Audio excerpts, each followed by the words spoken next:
Cada um aqui já sentiu a presença de Jesus em algum momento da sua vida.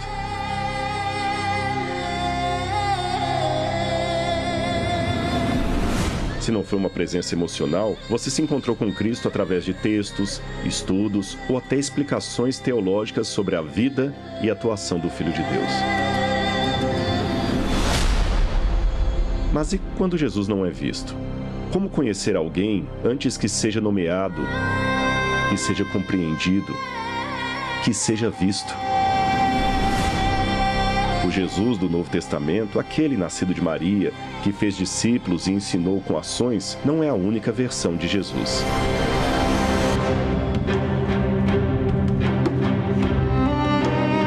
Ele não está restrito aos 33 anos que viveu como homem, nem em sua influência nos apóstolos depois dele.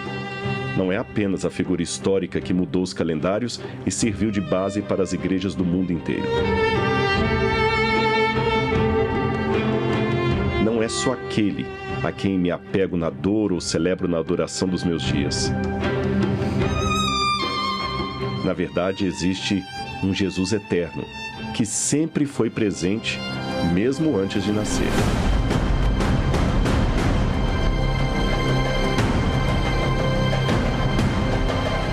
Eu sou Rodrigo Silva e convido você a conhecer Jesus como você nunca viu.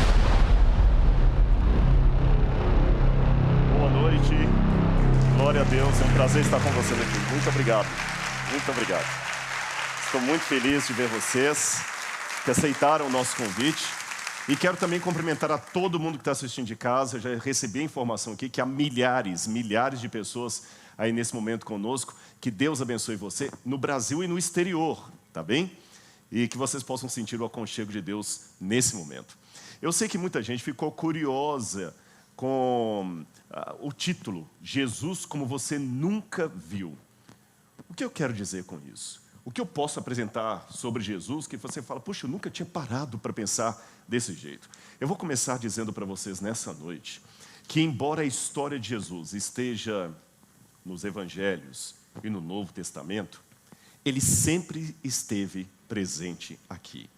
Há uma versão de Jesus que não foi escrita nem por Mateus, nem por Marcos, nem por Lucas, nem por João. E de onde eu tirei essa história de encontrar Jesus fora do Novo Testamento, fora dos Evangelhos? Bom, eu vou começar do Novo Testamento para ir para o Antigo. Eu quero ler para vocês uma passagem, Romanos capítulo 1, versículo 1 a 3. Romanos capítulo 1, versículo 1 a 3. Na versão que eu tenho aqui está escrito assim: Paulo, servo de Jesus Cristo, chamado para ser apóstolo, separado para o evangelho de Deus, que ele, no passado, grife essa expressão, no passado, prometeu por meio dos seus profetas nas Escrituras, as Escrituras Sagradas. Esse evangelho, olha o que diz Paulo, diz respeito a seu filho, o qual, segundo a carne, veio da descendência de Davi. Quando Paulo fala o evangelho que foi pregado no passado, na língua grega em que isso foi escrito, é como se ele falasse não um passado de ano passado, de há 10 anos, é outrora. Tem algumas versões da Bíblia que trazem assim, o evangelho que foi pregado outrora. Ele está referindo-se a tempos muito distantes do próprio apóstolo Paulo, muito mais antigos. E quando foram esses tempos antigos em que o evangelho foi pregado? Note que quando Paulo escreveu Romanos, os 4 evangelhos que nós conhecemos não estavam prontos ainda. O Novo Testamento estava em processo de ser escrito. E ele já anunciou, inspirado por Deus, que houve um evangelho pregado outrora. Será que dá para saber quando é esse outrora? Eu quero continuar com Paulo. Eu quero que vocês acompanhem agora a leitura de Gálatas, capítulo 3, versículo 8. Gálatas, capítulo 3, versículo 8 diz assim: Ora, tendo a Escritura previsto que Deus justificaria pela fé os gentios, gentios são os não-judeus. O texto continua. Preanunciou o evangelho a quem? A Abraão, dizendo, em ti serão abençoados todos os povos. Então, o evangelho foi pregado a Abraão. Paulo escreveu que não foi somente o evangelho que foi pregado a Abraão, mas que ele foi pregado por Deus. Agora você pode perguntar, Abraão não sabia nada sobre Maria, sobre os magos, sobre a manjedoura em Belém. Como esse evangelho foi pregado a Abraão? Eu vou explicar para vocês usando uma analogia de uma história verdadeira. Eu não sei quantos aqui, ou quem está acompanhando de casa, já ouviram falar de Helen Keller. O rosto dela está aqui à frente. Helen Keller foi um caso extraordinário de estudo da medicina, porque por um problema no seu nascimento, ela ficou cega e surda desde a mais tenra idade. Então ela nunca viu nada, nunca ouviu nada, e só foi aprender a falar depois que ela já estava entrando na adolescência. Então imaginem a curiosidade das pessoas para conhecer a mente de Helen Keller. Alguém que nunca viu, nunca ouviu nada. E ela era uma devota cristã. Ela aprendeu muito sobre Jesus com Annie Sullivan, a mulher que conseguiu fazer com que Helen Keller se comunicasse com o mundo exterior. E vários jornalistas vieram conhecer Helen Keller e perguntavam, por exemplo, como é o seu sonho? Como é que ela sonhava? Porque ela não tinha registro de imagem nem de som.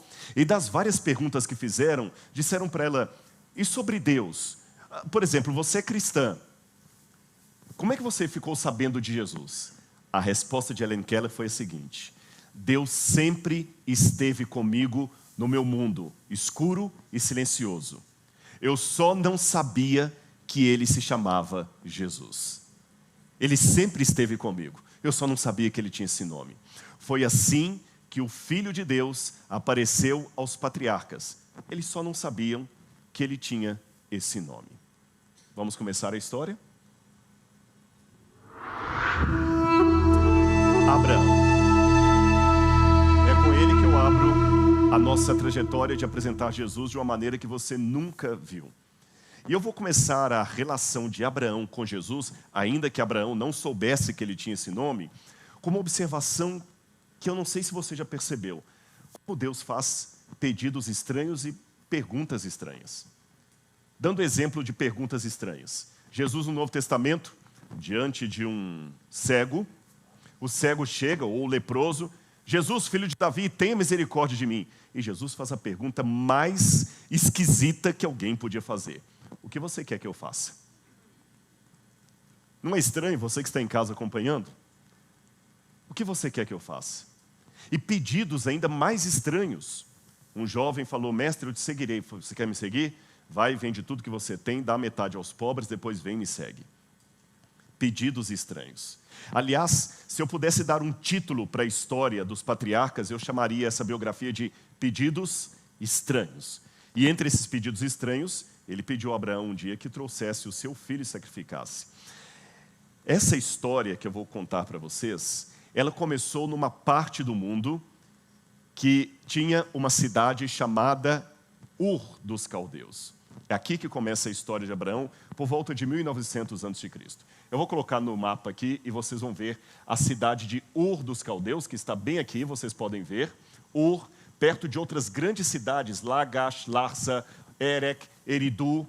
Essas cidades que foram formadas ali perto do Golfo Pérsico são as mais antigas cidades que nós conhecemos. Aqui foi o berço da civilização. Só para ajudar no seu entendimento, eu vou mostrar um mapa atual de onde estaria a cidade de Ur, onde a nossa história começa. Nós pegaremos o mesmo mapa, na região chamada Mesopotâmia, e pegaria o que hoje é o Iraque, uma parte, um pedacinho da Turquia e a Síria. Essa parte forma como se fosse uma lua crescente, é chamada de crescente fértil ou Mesopotâmia, entre os rios Tigre e Eufrates. Nesse lugar aqui, começaram as primeiras civilizações da humanidade. Aqui começa a história da civilização. E o primeiro povo que habitou essa região fértil foram os sumérios.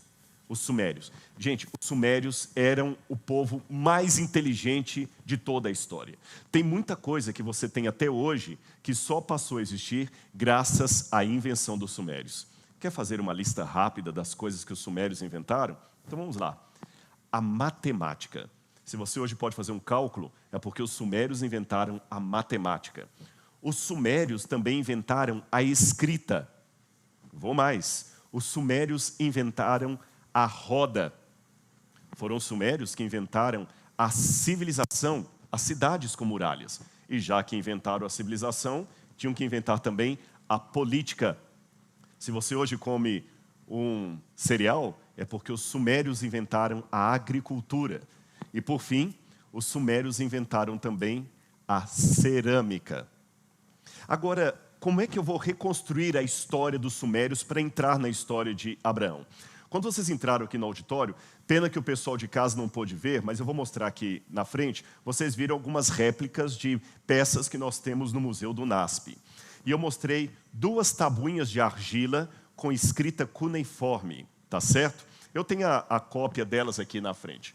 Você tem essa primeira, que é o épico do Gilgamesh, que era uma história de um herói sumeriano que venceu as águas do dilúvio. Muito antes de Moisés escrever sobre o dilúvio, os sumérios já contavam do dilúvio, diziam até que eles eram descendentes daqueles que sobreviveram ao grande dilúvio que inundou toda a terra. Curioso isso. Além disso, você tem também essa outra tabuinha de argila, que são as leis de Eshnuna. Essas leis me ajudam a entender muito do comportamento dos patriarcas. Por exemplo, porque Abraão teve um filho com Agar, havia uma determinação legal para isso. E nessa época que os sumérios dominavam a cidade, você sabe que tem a hegemonia de um povo, mas outros começam a aparecer e brigar pelo poder. Surgiu um sujeito na história aqui. Eu estou em 2300 a.C. Seu nome, Sargão I. Sargão foi o rei dos Acádios. E Sargão foi um conquistador que acabou diminuindo bastante a força daquele império sumério. E a principal cidade nesse tabuleiro de jogo pelo poder era a cidade de Ur, onde começa a história de Abraão. Então não esqueça disso. Eu estou construindo o cenário para vocês entenderem Ur e a importância de onde Abraão saiu. O último rei da dinastia de Ur, que a gente chama em arqueologia de Ur III, foi esse que eu vou apresentar para vocês aqui à frente. O rei Ibibissim foi o último rei de Ur dos caldeus. Ibibissim foi um rei poderoso, mas ele foi atacado pelos elamitas. Os elamitas vieram da região do leste e atacaram a cidade de Ur. Você está vendo ali o movimento com a seta. E eles tiraram o rei Ibibissim do poder. Isso foi em 2004 a.C. Você lembra que antes de Cristo as datas vêm em ordem decrescente. Mais ou menos 2004, quando o rei Ibibissim é deposto e os elamitas tomam a cidade de Ur, existe uma transformação do cenário aí. Nesse momento é quando a língua dos sumerianos perde o seu poder, eles mudam o sistema de organização, mudam a cultura local, mas a cidade de Ur ainda continua como uma grande metrópole. Vocês querem ter uma ideia como era Ur dos caldeus? Vou mostrar uma reconstrução artística para vocês de como a gente deduz que seria Ur a partir dos achados arqueológicos que Leonard Woolley começou a escavar ali naquela região do atual Iraque. Era uma cidade com muros, uma cidade banhada com o rio, tinha um sistema muito bom de hídrico. Eles tinham água encanada dentro de casa. Agora, quando Abraão saiu dali, em toda a sua trajetória para chegar até a Terra Prometida, depois até o Egito, quer saber a distância que Abraão saiu dali, atendendo ao chamado de Deus? Nós estamos em São Paulo. É como se ele saísse de São Paulo e andasse 3.160 quilômetros até chegar a Porto Velho.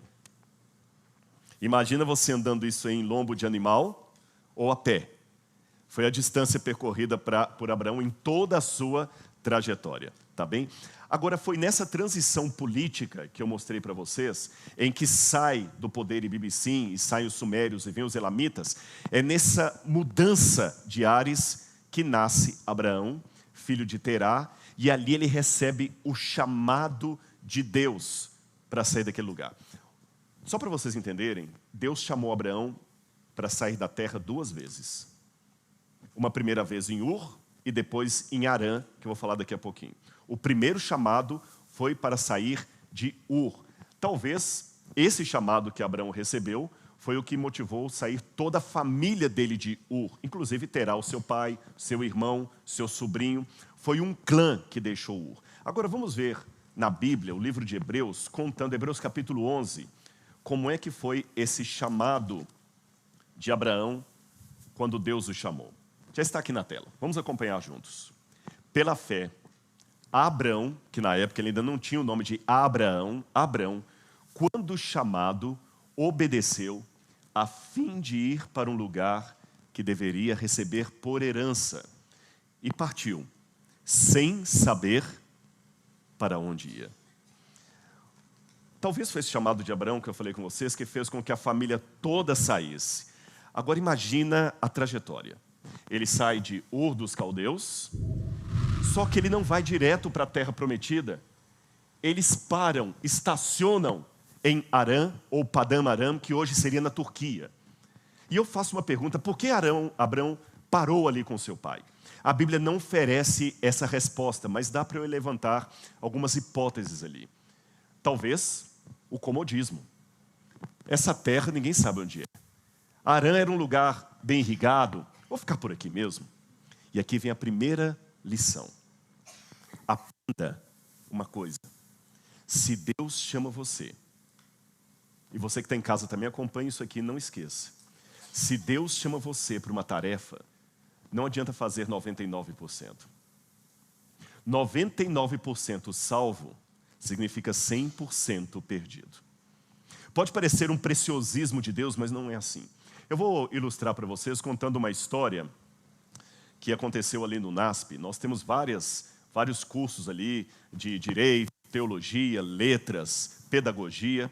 E um dia, numa reunião de professores, um professor do curso de engenharia estava contando uma situação estranha que ele teve. Uma mãe de uma aluna foi ali, nervosa, brava, brigar com ele porque ele deu nota 0 numa questão da prova da sua filha, porque ela errou o cálculo por meio centímetro.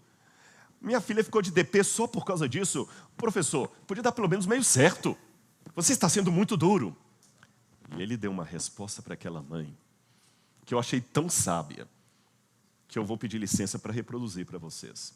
Recentemente havia acontecido aquele acidente da ciclovia do Rio de Janeiro.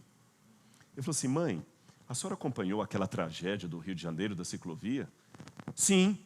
A senhora sabia que o erro de engenharia foi de meio centímetro? Eu não posso dar meio certo. Seria irresponsabilidade. Se Deus chamou Abrão para a terra prometida, era para lá que ele tinha que ir.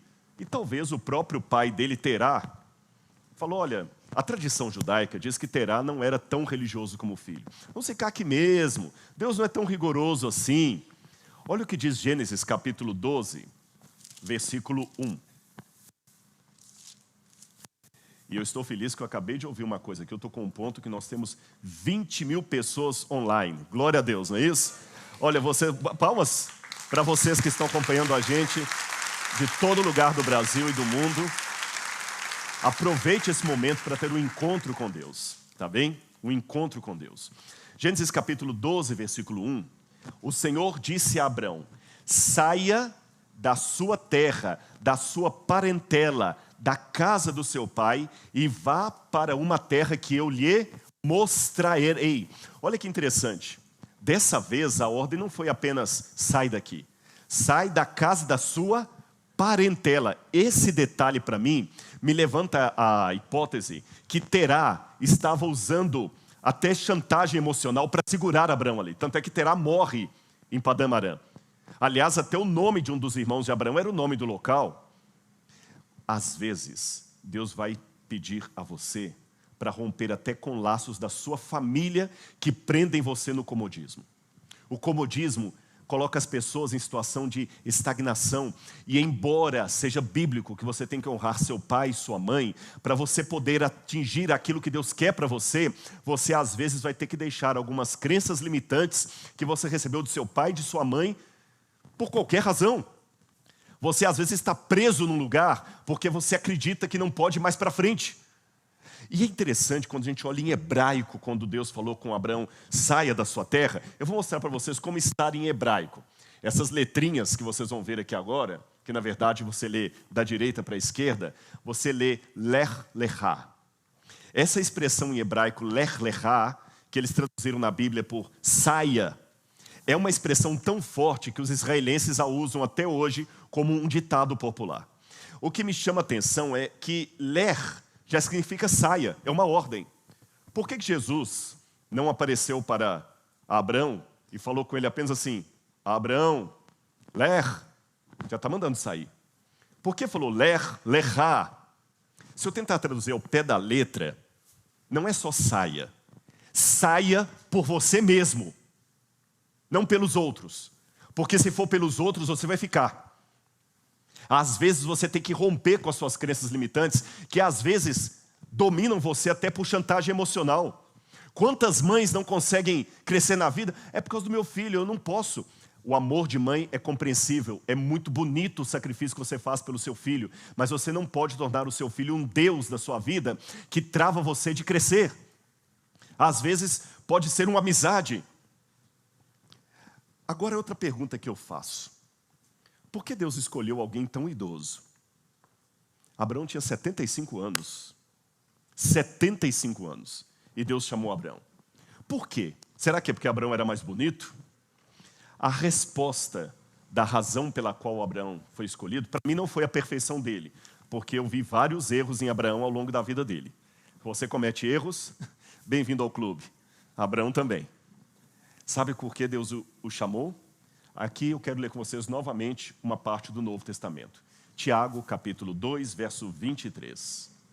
Abraão creu em Deus, e isso lhe foi imputado por justiça, ou atribuído por justiça.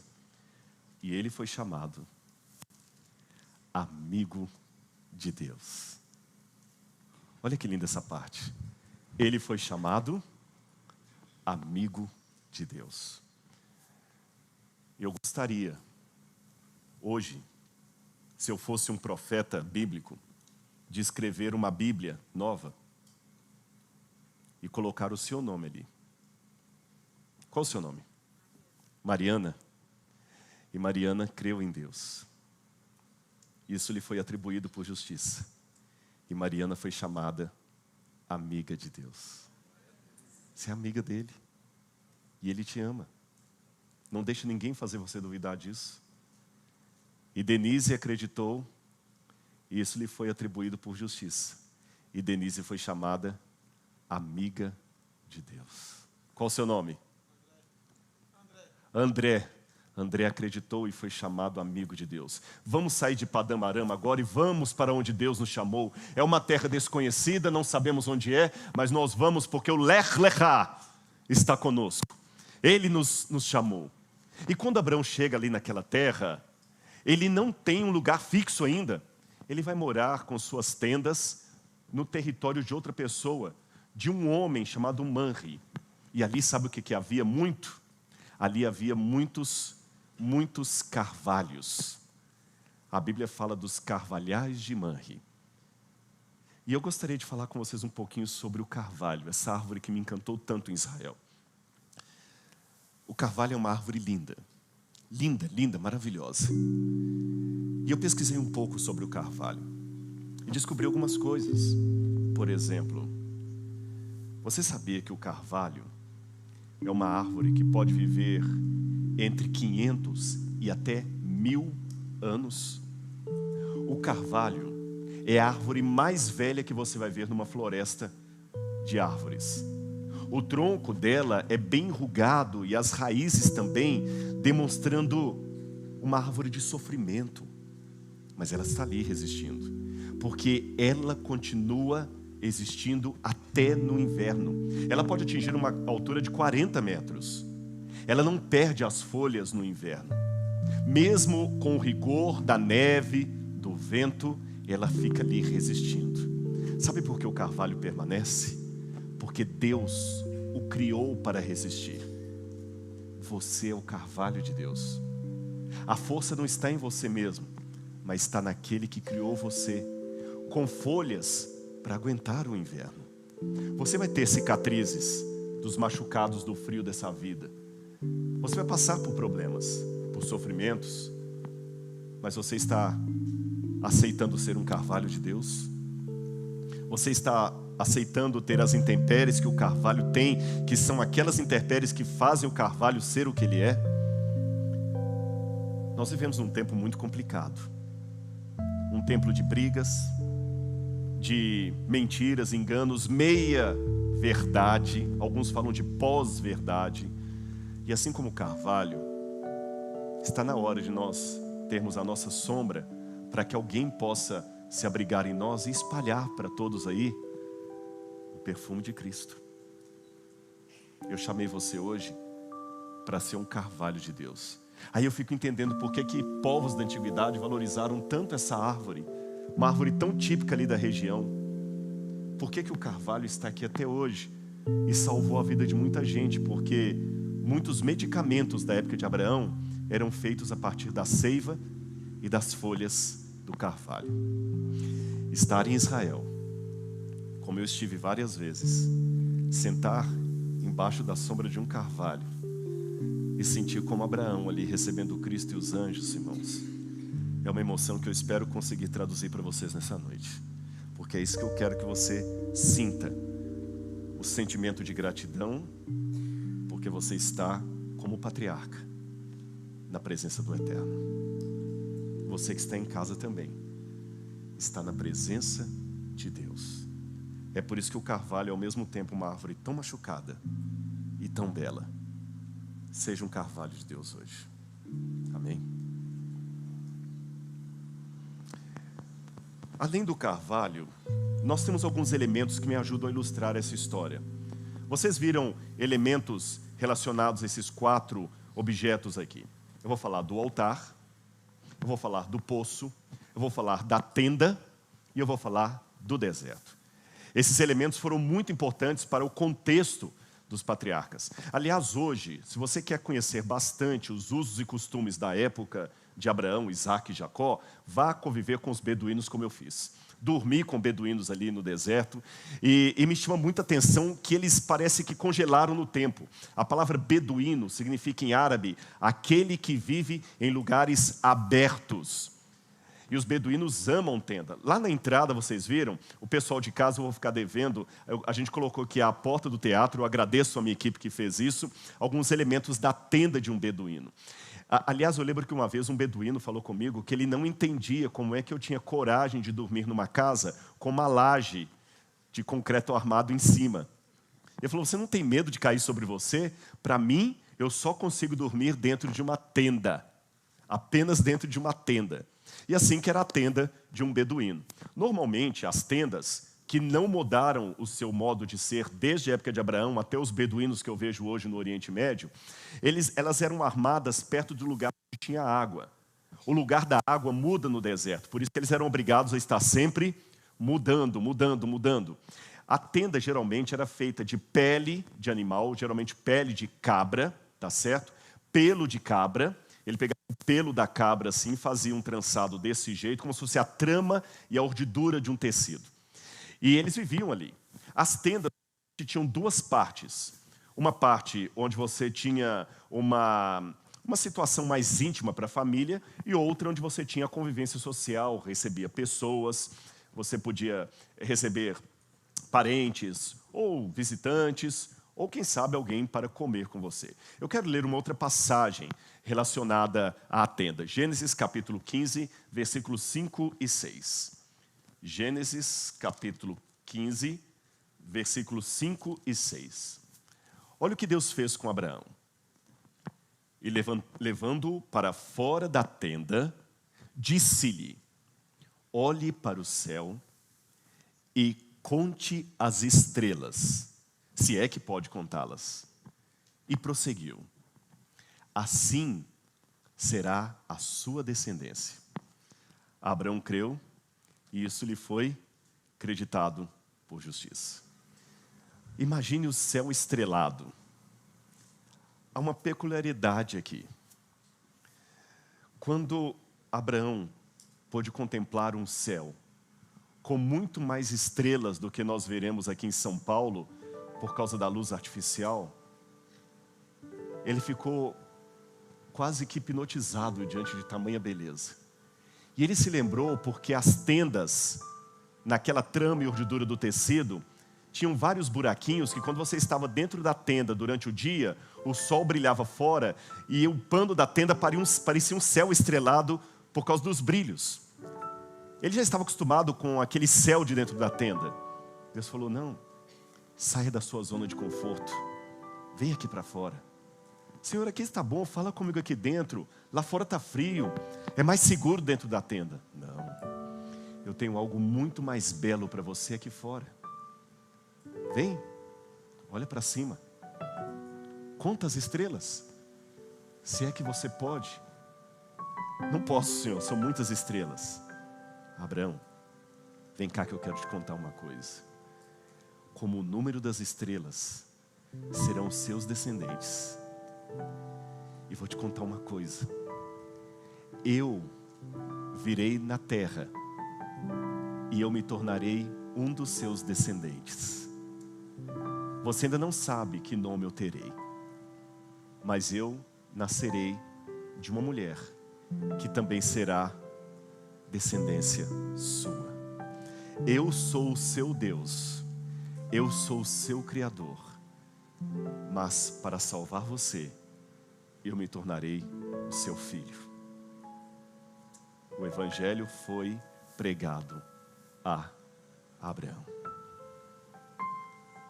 Num outro momento da sua vida, Deus fez um outro pacto com ele.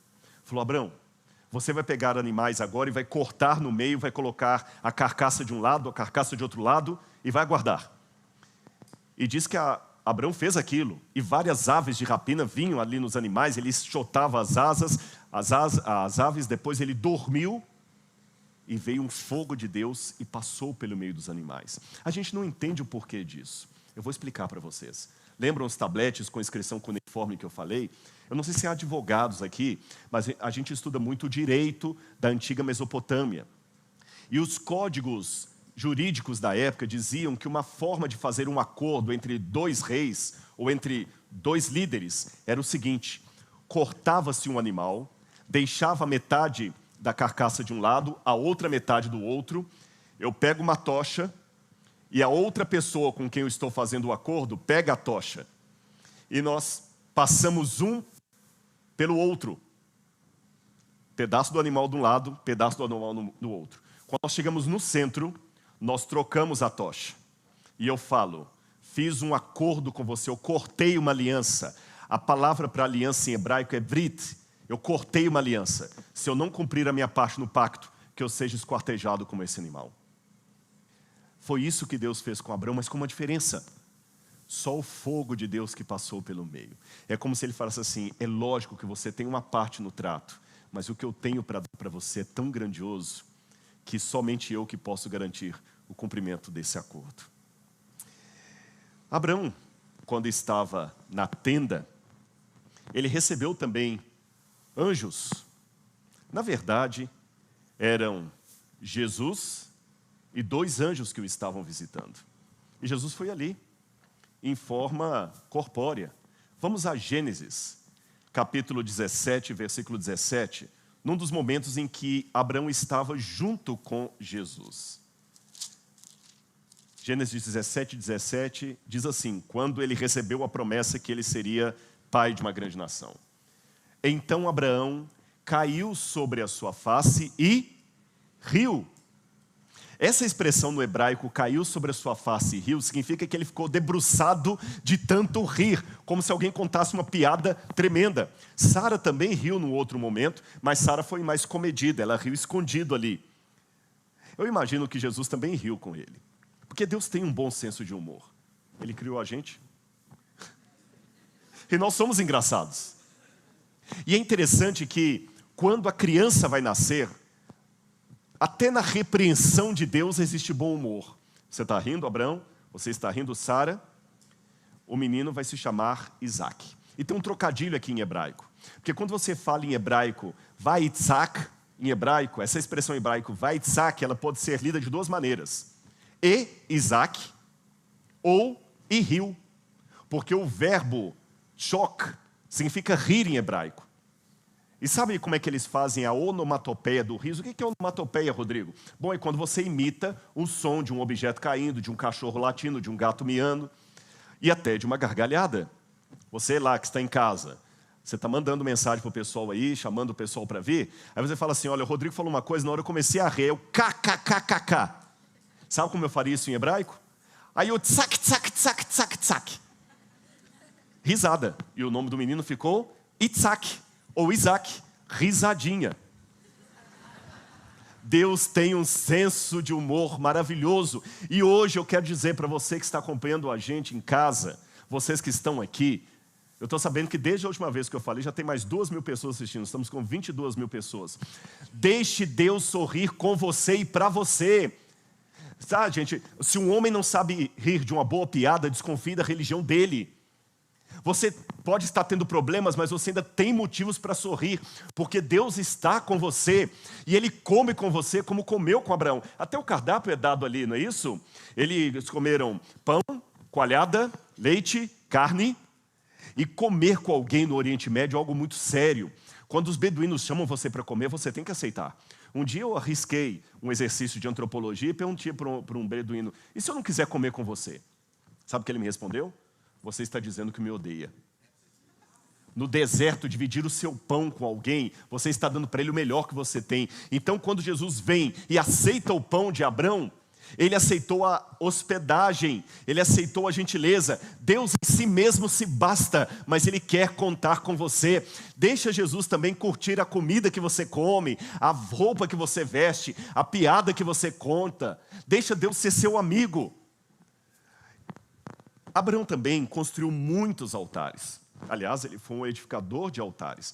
A palavra para altar em hebraico é misbeah, uma das palavras, misbeah, que significa a mesma coisa do verbo matar. Aliás, vocês viram indicação também de altar aí na entrada. Agora vejam a demora. Abraão recebeu a promessa que ele seria pai de Isaac aos 75 anos, que já é um negócio assim. Agora, eu vou ser avô. Isaac só foi nascer, segundo a Bíblia, quando Abraão tinha 100 anos. 25 anos de espera. E quando ele já pensou, agora o filho veio, não preciso mais esperar, ele começou a idolatrar tanto o menino que Deus fez mais uma vez um pedido estranho. Abraão, pega o seu filho e mata. Há um quadro, um Caravaggio, que eu quero mostrar para vocês aqui, que para mim é muito claro em mostrar o momento em que Abraão toma a decisão. E eu posso dizer para vocês nessa noite, Abraão sacrificou sim Isaac. Por quê? Porque no seu coração ele teve a coragem de entregar tudo para Deus.